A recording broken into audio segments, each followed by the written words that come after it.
দেশকে সামনের দিকে এগিয়ে নিয়ে যেতে হলে একটা নির্দিষ্ট সময়ের ভেতরে নির্বাচন হতে হবে। শেষ কথা বলতে চাই, যদি নির্বাচন ফেরত হতে না হয় তাহলে এই দেশে বর্তমান যে সরকার আছে সেই সরকার রাষ্ট্রে ক্ষমতা থাকবে না, তখন হবে ট্রেনের জব করবে। তাই একটা গোষ্ঠী নির্বাচন বাঞ্চাল করার চেষ্টা করছে পিআরের নামে, বিভিন্ন নামে, এবং বারবার বলার চেষ্টা করছে সমস্ত বিচারকার্যের সমাধান না হলে এবং সমস্ত যে সমস্ত সংস্কার শেষ না হলে নির্বাচন হবে না, এইভাবে বিভিন্নভাবে বিভ্রান্ত করার চেষ্টা করছে।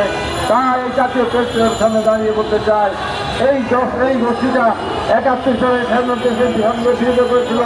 এদেশের মানুষ যখন অত্যাচারের নিষেধ হচ্ছিল তখন তারা হিসাবে শপথ করেছিল, তারা তখন মন্ত্রী হিসাবে শপথ দিয়ে দেশের সরকারকে ঠেকাতে চেয়েছিল, যার কারণে দীর্ঘদিন তাদেরকে এই দেশে রাজনীতি নিশ্চিত করা হয়েছিল।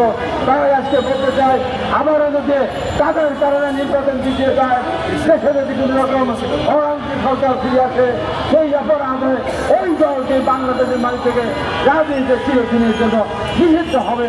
এই কথা বলে তাদের পরিষ্কার করে বলতে চাই নিরাপদে ফিরে আসে। এই বলে আমাদের ডান পাশে আমার প্রতিবন্ধী এই যে বাচ্চাদের জন্য যারা শিক্ষকতা করেন, আমি আপনাদের উদ্দেশ্যে আমি এখান থেকে কথা বলে শেষ করতে চাই।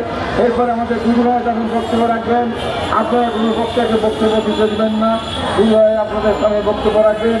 আমাদের কর্মসূচির পাশাপাশি আপনাদের ভাইয়েরা আমার, আমি আগে একদিন বলেছিলাম আপনারা তাদেরকে শিক্ষা দেন সেই প্রতিবন্ধীদের কত কষ্ট, তাদের জীবনে কত কষ্ট, তাদের বাবা মাদের কত কষ্ট আমি বুঝি ভাই। আমার একটা আল্লাহদান প্রতিবন্ধী সন্তান ছিল, দীর্ঘ 15 বছর আমার কাছে ছিল। আমি 15 বছর আমি রাতের বেলা তাকে বুকের উপর শুয়ে রাখতাম, আমার বুকের উপর প্রস্রাব করে দিত, তারপরে আমি বিরক্ত হতাম না। আজকে প্রতিবন্ধী স্কুলে শিক্ষকতা করেন, তাদের প্রতি আমি কৃতজ্ঞতা প্রকাশ করছে। আপনাদের চেষ্টার পথে আমি সর্বোচ্চ সম্মান প্রদর্শন করছি। আপনারা একটা স্কুলে যদি আপনারা শিক্ষকতা করতেন, বিনিময় বেতন পেতেন, বাড়ি চলে আসতেন, আপনাদের কোনো ভাবনা থাকতো না। কিন্তু আমি জানি এখানে যারা আপনারা এসেছেন ওই প্রতিবন্ধী বাচ্চাদের আপনার সন্তানের মধ্যে লালন পালন করেন, তাদের কষ্টে আপনারা কাছে পান। তাদের সেই যে প্রতিবন্ধী বাচ্চাদের যারা বাবা মা তারা যেমন জানে সেই প্রতিবন্ধী বাচ্চাকে লালন পালন করার কত কষ্ট আমি এটাও জানি। আপনারা শিক্ষকতা করেন, তাদের আপনারা পড়াশোনা করেন, চেষ্টা করেন, একই তাদের বোঝার মতো অবস্থা সৃষ্টি করতে চান। আপনাদের অনেক কষ্ট করতে হয়। আপনাদের কাছে আমাদের আহ্বান থাকবে, আপনাদের প্রতিবন্ধী বিদ্যালয়ে অন্তর্ভুক্ত করার জন্য আপনারা যে দাবি করেছেন, ইনশাল্লাহ আমাদের দল রাষ্ট্রের সঙ্গে আসছে, অবশ্যই আমরা এটা বিবেচনা করবো। কারণ এই প্রতিবন্ধী আপনাদের জানা উচিত, এই প্রতিবন্ধী বিদ্যালয় কিন্তু ছিল না। এই প্রতিবন্ধী বিদ্যালয় সর্বোচ্চ সহযোগিতা করেছিলেন দেশনেত্রী বেগম খালেদা জিয়াই সর্বপ্রথম এই প্রতিবন্ধীদের জন্য স্কুল এবং বিভিন্ন সুযোগ করার চেষ্টা করেছিলেন। তাই আমরা মনে করে আমাদের দল মানবিক দল শহীদ রাষ্ট্রপতি জিয়া রহমান মার্চের দল গঠন করেছেন দেশনেত্রী বেগম খালেদা জিয়া এবং আমাদের নেতা দলের ভারপ্রাপ্ত চেয়ারম্যান জনাব তারেক রহমান।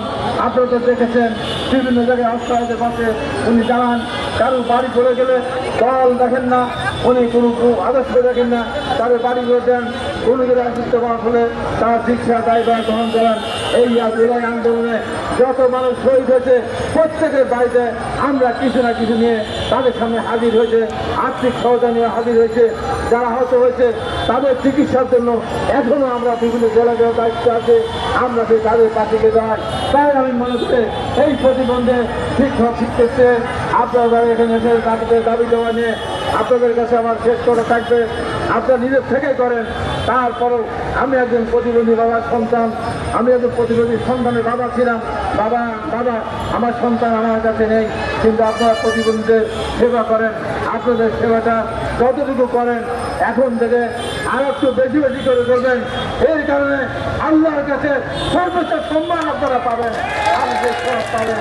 তাই আপনাদের দাবি দেওয়া অবশ্যই আপনাদের দাবি দেওয়ার সাথে আমরা একসাথে ঘোষণা করতে ইনশাআল্লাহ আপনাদের দাবি দেওয়া একদিন বাস্তবায়ন হবেই হবে ইনশাআল্লাহ।